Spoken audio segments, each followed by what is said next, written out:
அனைவருக்கும் இனிய காலை வணக்கம்.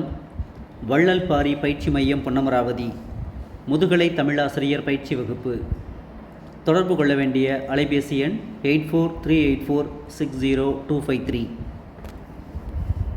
இந்தியா முழுவதும் பழங்காலத்தில் பேசப்பட்ட மொழி பழந்திராவிட மொழி. வடகிழக்கு கணவாய் வழியாக இந்தியாவிற்கு வந்தவர்கள் துராணியர்கள். வடமேற்கு கணவாய் வழியாக இந்தியாவிற்கு வந்தவர்கள் ஆரியர்கள். ஆரியர் துராணியர் வருகையால் இந்தியாவில் தோன்றிய மொழிகள் பாலி, பிராகிருதம்.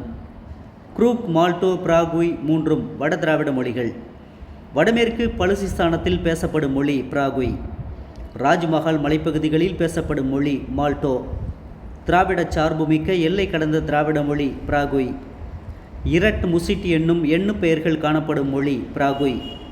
பிராகுய் மொழி திராவிட மொழிகளோடு சேர்க்கப்பட்ட ஆண்டு 1911. 1911ஆம் ஆண்டு மக்கள் தொகை கணக்கெடுப்பின்படி பிராகுய் மொழி பேசிய மக்கள் எண்ணிக்கை 1,70,000. தமிழ், கன்னடம், மலையாளம், துளு, குடகு என்பவை தென் திராவிட மொழிகள்.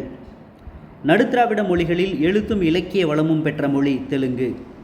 படகா, கோத்தா, இருளா, பெங்கா, மண்டா, தோடா, கோடா என்பன தென் திராவிட மொழிகளில் பண்படாத மொழிகளாகும். படகா மொழி பேசப்படும் இடம் நீலகிரி. படகா மொழி கன்னட மொழியின் கிளை மொழியாகும். தமிழ் மொழியின் சாயல் மிக்க எல்லை கடந்த திராவிட மொழி பிராகுய். எண்ணுப்பெயர்கள், மூவிடப் பெயர்கள், வாக்கிய அமைப்பு ஆகியவை பிராகுய் மொழியிலும் தமிழ் மொழியிலும் ஒன்று போல் உள்ளன. வாக்கிய அமைப்பு ஆங்கிலத்தில் சின்டாக்ஸ் எனப்படுகிறது. இந்தியாவின் தெற்கே வாழ்ந்தவர்கள் பேசிய மொழி தமிழ். திருப்பதி மலைக்கு வடக்கே இருந்தவர்கள் பேசிய மொழி தெலுங்கு. மைசூர் பகுதியில் வாழ்ந்தவர்கள் பேசிய மொழி கன்னடம். தமிழகத்தின் தென்மேற்கில் பேசப்படும் மொழி மலையாளம். திராவிடம் என்பது தமிழ் என்பதன் திரிபாகும். கருநாட்டு தமிழ் எனப்படுவது கர்நாடகம். துளுநாட்டு தமிழ் எனப்படுவது துளு மொழி. வடமொழி எனப்படுவது சமஸ்கிருதம். கேரளத்தை ஆட்சி செய்த பாண்டிய மன்னர்கள் பெருமான்கள் என்றும் பெருமாக்கன்மார்கள் என்றும் அழைக்கப்பட்டனர். சேர மன்னர்களை மட்டுமே பாடக்கூடிய 8 தொகை நூல் 10. சிலப்பதிகாரத்தை இயற்றியவர் இளங்கோவடிகள். கண்ணகி கோயில் அமைந்திருக்கும் இடம் திருவிஞ்சைக்களம். ஆழ்வார்களில் சேர நாட்டவர் குலசேகர ஆழ்வார். நாயன்மார்களில் சேர நாட்டவர் சேரமான் பெருமாள் நாயனார். ஐயனார் இதனார் சேர நாட்டைச் சேர்ந்தவர். புறப்பொருள் வெண்பாமாலையை இயற்றியவர் ஐயனார் இதனார். இன்றைய கேரளத்தின் பழைய பெயர் சேரநாடு. சிலப்பதிகார காப்பியத்தின் தலைவி கண்ணகி. தமிழ்மொழி தமிழகம் மட்டுமல்லாமல் இலங்கை, பர்மா, சிங்கப்பூர், மலேசியா, இந்தோனேஷியா, தென்னாப்பிரிக்கா, ஃபிஜி தீவு, மொரிஷியஸ் முதலான பல நாடுகளிலும் பேசப்படுகிறது. கிமு 10ஆம் நூற்றாண்டில் அரசனாக விளங்கிய சாலமனுக்கு தமிழகத்திலிருந்து கப்பலில் மயில் தோகை, யானை தந்தம், வாசனைப் பொருள்கள் முதலியவை கொண்டு செல்லப்பட்டன. பழைய ஹீப்ரு மொழியில் அகலத் என்பது அகிலை குறிக்கும். ஆங்கிலத்தில் உள்ள சாண்டல்வுட் ரைஸ் என்னும் சொற்கள் தமிழிலிருந்து கிரேக்கம் சென்ற சாந்து, அரிசி என்னும் சொற்களின் திரிபுகளாகும். இவற்றை ஆங்கிலம் கிரேக்கத்திலிருந்து கடன் பெற்றது. தமிழகத்தின் இஞ்சியும் பிப்பிலியும் கிரேக்கத்தில் சிக்கிபெரஸ் என்றும் பெப்பரி என்றும் அழைக்கப்படுகின்றன. இவை ஆங்கிலத்தில் ஜிஞ்சர் என்றும் பெப்பர் என்றும் அழைக்கப்படுகின்றன. கிரேக்கம், பாபிலோனியா, பிலிப்பைன்ஸ், பர்மா, மலேசியா, சீனம் முதலிய நாடுகளோடு தமிழர்கள் வாணிக உறவு கொண்டிருந்தனர். சீனாவிலிருந்து பட்டும் சர்க்கரையும் தமிழகத்திற்கு இறக்குமதி செய்யப்பட்டன. சீனாவிலிருந்து வந்த காரணத்தால் சர்க்கரை சீனி என்று அழைக்கப்பட்டது.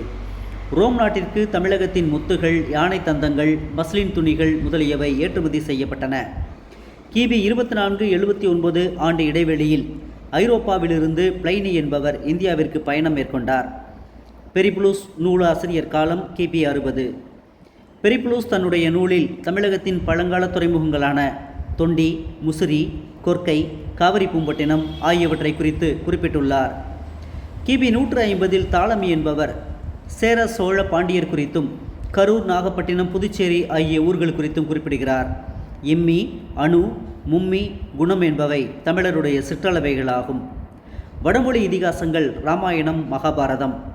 சந்திரகுப்த மௌரியர் காலத்தில் கிரேக்க தூதுவராக வந்தவர் மெகஸ்தனிஸ். இவருடைய புகழ்பெற்ற நூல் இண்டிகா. இவர் பாண்டிய நாட்டை பற்றியும் பாண்டிய நாட்டு அரசியல் பற்றியும் குறிப்பிட்டுள்ளார்.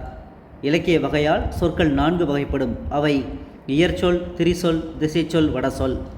இயற்சொல் என்பது அன்றாட வழக்கத்தில் பயன்படுத்தப்படும் அனைவருக்கும் பொருள் விளங்கும் சொல். திரிசொல் என்பது செய்யுள் இயற்றுவதற்கு பயன்படும் சொல்.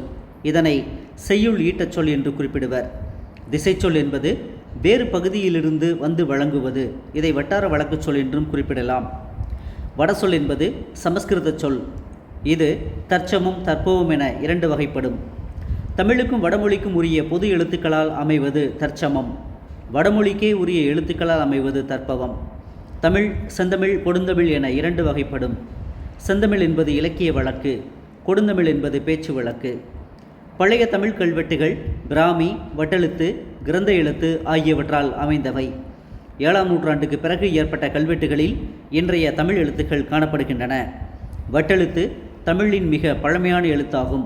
கோல் எழுத்து, கண்ணெழுத்து என்பவை வட்டெழுத்தின் வேறு பெயர்கள். எழுத்து என்பதற்கு ஓவியம் என்னும் பெயர் உண்டு. வட்டெழுத்திலிருந்துதான் தென்பிராமி எழுத்து தோன்றியது. இன்றைய வழக்கில் உள்ள தமிழ் எழுத்து வட்டெழுத்திலிருந்து தோன்றியதாகும். இன்றைய எழுத்து சதுர எழுத்து என்று வழங்கப்படுகிறது.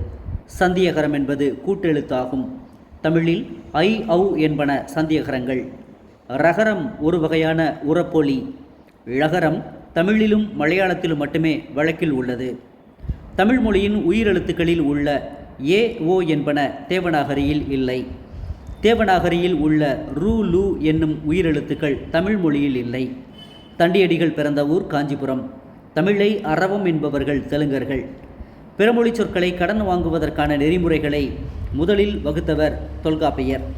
வடசொல் என்பன வடுவெழுத்துறி எழுத்தொடு புணர்ந்த சொல்லாகுமே. இந்த முதல் பாடத்தை மீண்டும் மீண்டும் கேட்டு பயனடையுமாறு கேட்டுக்கொள்கின்றேன். நன்றி, வணக்கம்.